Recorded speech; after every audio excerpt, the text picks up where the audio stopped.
चौथे स्कंद के 9वां अध्याय का अब हम तीसरा भाग पढ़ते हैं।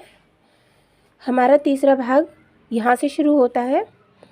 माता की ये बात सुनकर ध्रुव घर से बाहर निकल पड़ा और श्री नारायण जी की तपस्या करने के निमित्त वन की ओर चल दिया। वे अपने हृदय में ये सोचता चला जा रहा था कि मैं अज्ञानी बालक श्री नारायण जी को किस तरह प्राप्त कर सकूंगा और किस तरह उन प्रभु की शरण में जाकर अपनी अभिलाषा को प्राप्त कर सकूंगा।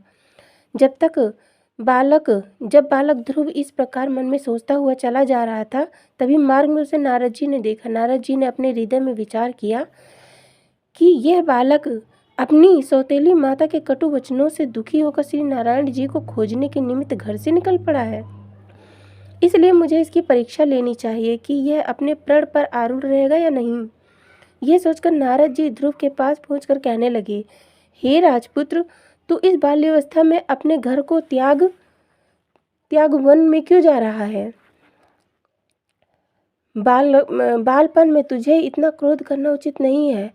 बालक को डांटने के बाद यदि कोई उसे पुनः बुलावे तो वह उसके निकट चला जाता है, लेकिन तूने बालकों के प्राकृतिक स्वभाव को छोड़कर वन को जाने का प्रण लिया है। यह बात तेरे लिए उचित नहीं है।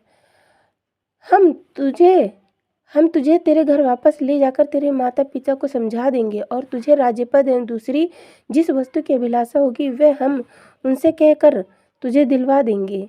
यद्यपि तू श्री नारायण जी को खोजने के निमित्त निकला है तो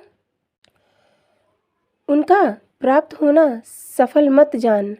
उन्हें पाने के निमित्त बहुत से तपस्वियों एवं योगियों ने तप तथा स्मरण करके अपने शरीरों को सुखा डाला, लेकिन वे फिर भी उन प्रभु को न पा सके। अतः तू तो एक अभी बालक है, तू उन्हें खोजने के निमित्त क्यों व्यर्थ ही परिश्रम करता है?